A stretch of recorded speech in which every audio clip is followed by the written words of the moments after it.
Hey guys, welcome back to my channel nursing Gyan. दोस्तों, last part में हमने बात करी थी कम्युनिकेशन के बारे में, पार्ट फर्स्ट में, जिसमें हमने कम्युनिकेशन क्या होता है, लेवल्स, एलिमेंट्स, मोड्स, प्रोसेस और थेरेप्यूटिक और नॉन थेरेप्यूटिक कम्युनिकेशन के बारे में बात की थी।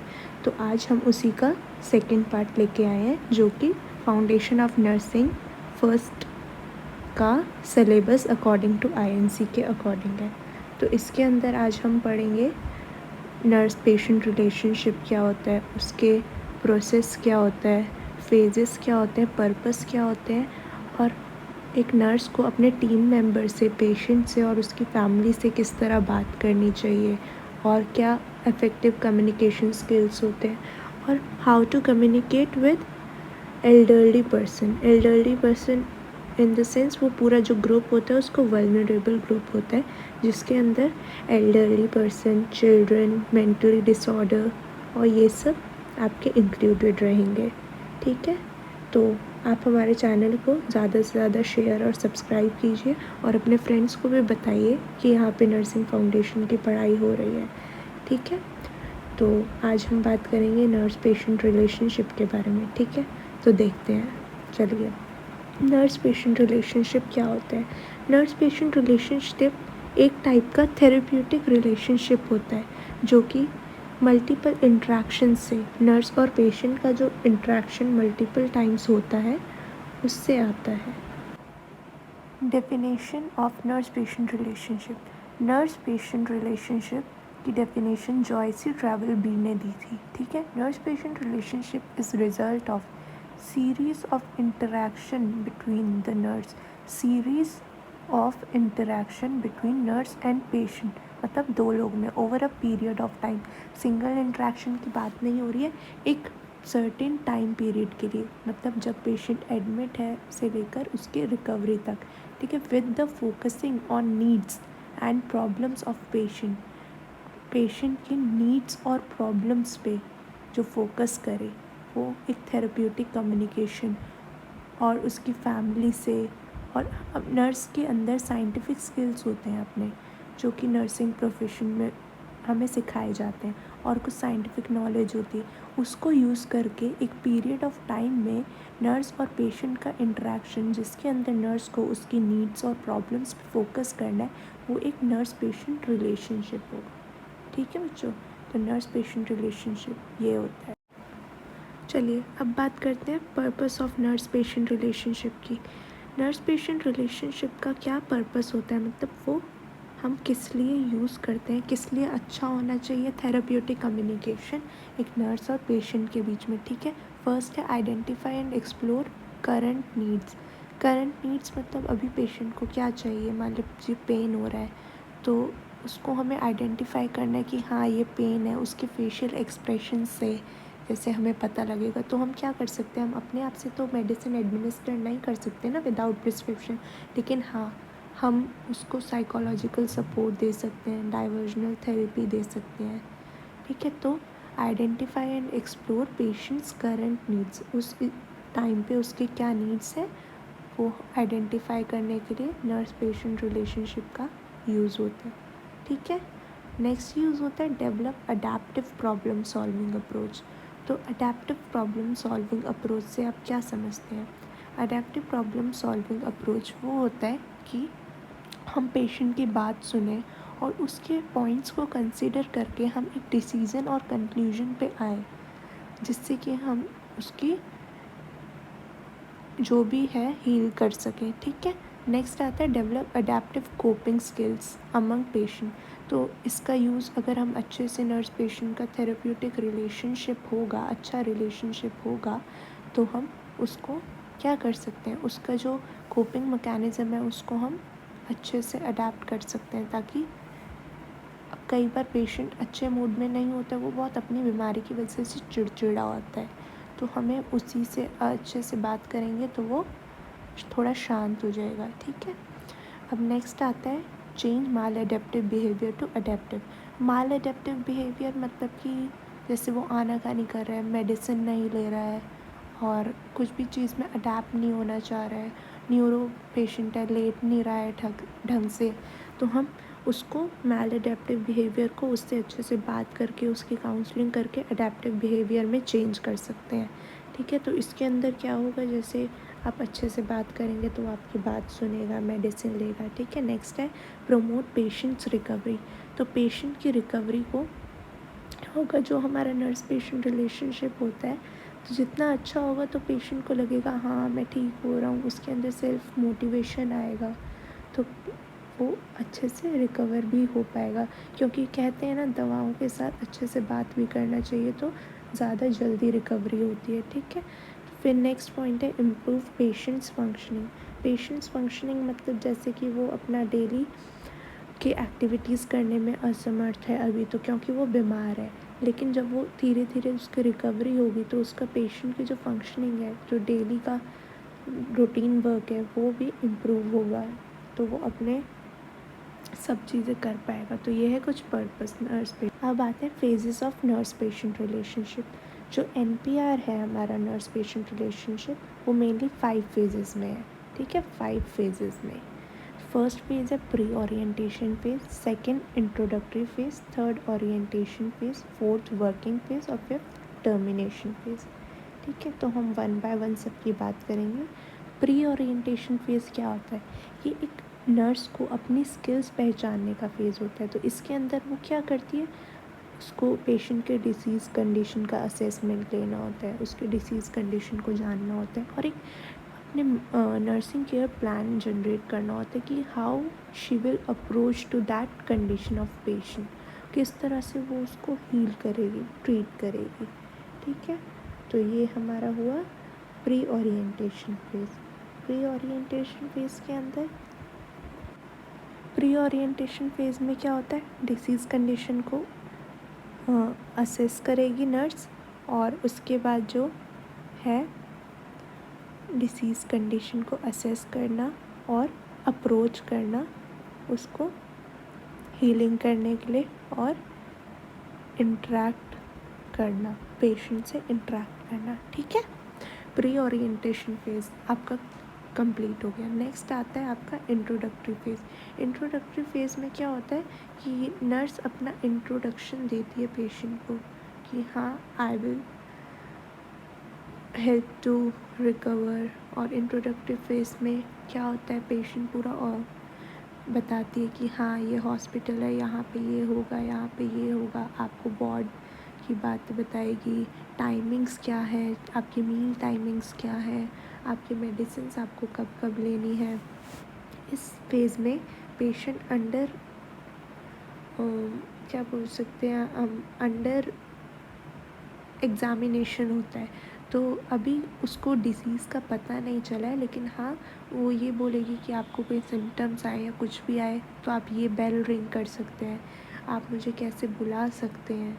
तो ये आपका आएगा इंट्रोडक्टरी फेज़ में, जिसमें नर्स अपने आप से इंट्रोड्यूस कराएगी, और जो पेशेंट की एंग्जाइटी है, एंग्जाइटी जैसे कि रिड्यूस होगी, उसको कैसे कॉल करना है नर्स को, ये सब पता लगेगा, जैसे मैं आपको बता चुकी हूँ। ठीक है, फिर आता है हमारा ओरिएंटेशन फेज़। अब ओरिएंटेशन फेज़ के अंदर क्या होगा, जो नर्स और पेशेंट का इंटरेक्शन है, नर्स पेशेंट इंटरेक्शन, वो एक पर्पसफुल मैनर में और एक टाइम मतलब निश्चित समय पे होगा।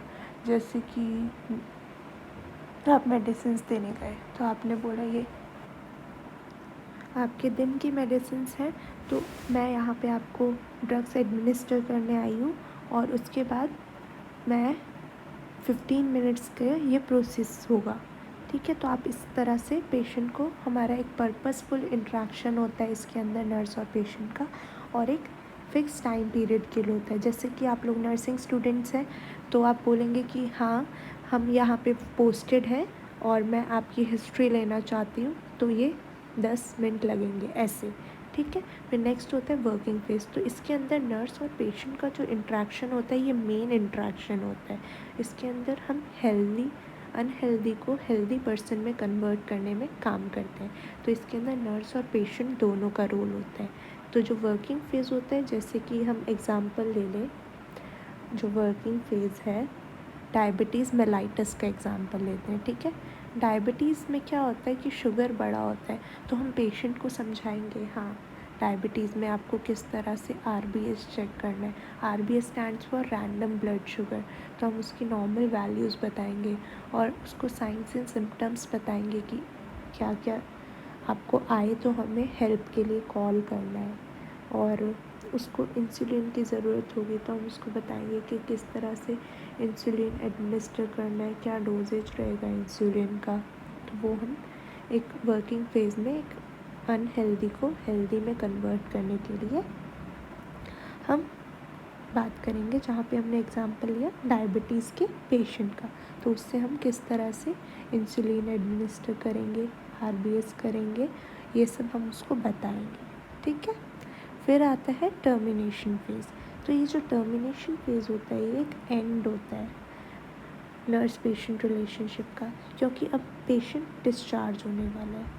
तो वर्किंग फेज़ ख़त्म हो गया है, तो अब आएंगे हम टर्मिनेशन फेज़ पे, जो कि एक डिस्चार्ज के टाइम पे होता है। ठीक है, डिस्चार्ज टाइम पे होता है जब हॉस्पिटल से पेशेंट हो जाता है, उसकी छुट्टी हो जाती है। तो हम उसके अंदर क्या क्या इंक्लूड करेंगे डिस्चार्ज में। तो आप बताइए, आप एक पेशेंट डिस्चार्ज हो रहा है तो एक ये ऐसा तो नहीं है कि आप उसके लिए खाना भी बना के लाए, एक थेरेप्यूटिक है।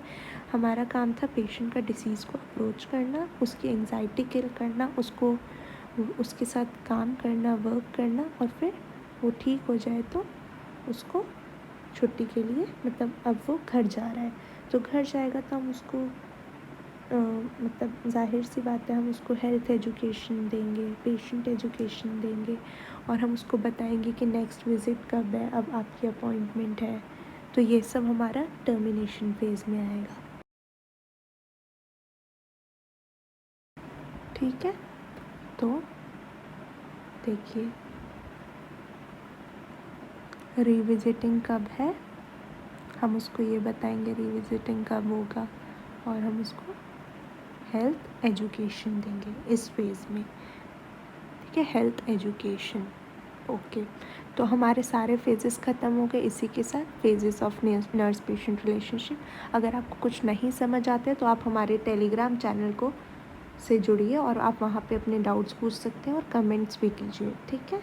अब हम बात करेंगे किस तरह से हम अपने एनवायरनमेंट में बात कर सकते हैं। अपने एनवायरनमेंट में मतलब पेशेंट के साथ, उसकी फैमिलीज़ के साथ और अपने कलीग्स के साथ। ठीक है, तो communicating effectively with patient families and team members. तो ये दो तरीके से हो सकता है, स्पीकिंग स्किल्स से और लिसनिंग स्किल्स से। मतलब हमें बोलना भी इफ़ेक्टिवली चाहिए और सुनना भी इफ़ेक्टिवली चाहिए। तो हमारा इसके अंदर सबसे फर्स्ट पॉइंट आएगा अप्रोप्रिएट पेस एंड टोन। ठीक है, दो तरह से होगा, स्पीकिंग स्किल्स और लिसनिंग स्किल्स। वो तो फर्स्ट पॉइंट है अप्रोप्रिएट पेस एंड टोन। ये नहीं कि हमें शाउट करके बोलना है, हमारा पेस और टोन दोनों एक लिमिट में और अच्छे से होना चाहिए बोलते वक्त। तो तभी हम अच्छे से, हमारा कम्युनिकेशन है वो इफ़ेक्टिव मैनर में हो पाएगा, चाहे वो पेशेंट के साथ हो चाहे उनकी फैमिलीज़ के साथ हो। क्योंकि कई नर्सेस होती हैं वो बहुत चिल्ला के उनकी फैमिलीज़ को बात करती है, वो लोग पहले से ही परेशान है तो वो और ज़्यादा परेशान हो जाएंगे। फिर आता है do not get rigid, interact on topic that patient wish to discuss.